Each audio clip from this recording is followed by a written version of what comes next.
6:37 now. A new sleep research study finds that nearly half of American firefighters are experiencing some form of burnout or emotional fatigue. The numbers raise red flags after research suggests the issue could lead to serious health problems, including depression. And that is why 17's Vanessa Dellin spoke with local fire agencies to find out how departments here in Kern County are prioritizing their firefighters' health. This is very important. Absolutely, Maddie and Alex. And something as simple as sleep deprivation could lead to major health concerns like depression, alcohol abuse, even PTSD. But agencies like Kern County Fire and Bakersfield Fire are proactively finding ways to keep their men and women sharp while addressing the issues that could potentially come with burnout.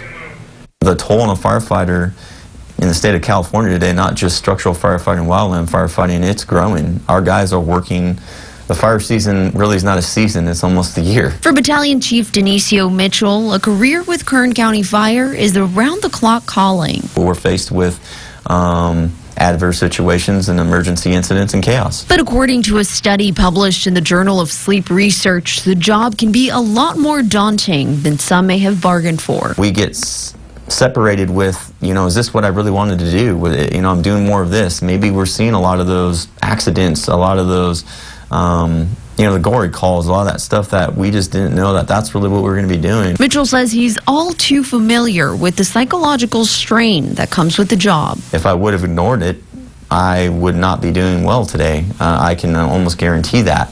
I know people in the fire industry who are not doing well, and it's because they do not address the symptoms that they're having. Research says fatigue could be a precursor to more serious health problems such as depression or depersonalization disorder. If we're not allowing for proper sleep, things of those measures, we're only risking their lives as far as the people they may be working on later. But for some firefighters, talking about their mental and emotional state on the job almost seems taboo. Nobody wanted to talk about those things because that was not what produced a brave hero firefighter.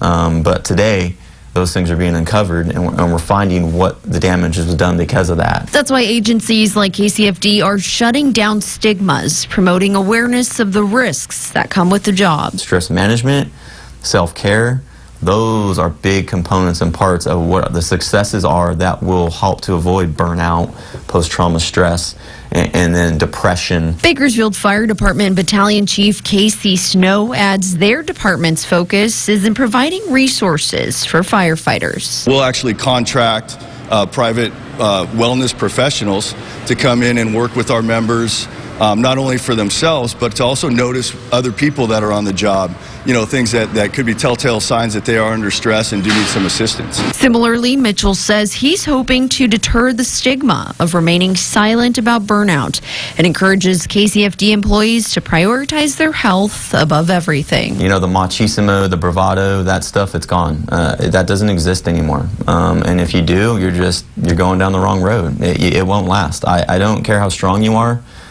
This job is stronger than you. Yeah, and you can head to our website, kgt.com, for a look at the study published in the Journal of Sleep Research and to learn more about the effects that come with firefighter burnout. So true. Yeah, we've got to, as family and friends of them, also, Absolutely. keep that in mind. Yep, definitely. All right, thanks, Vanessa.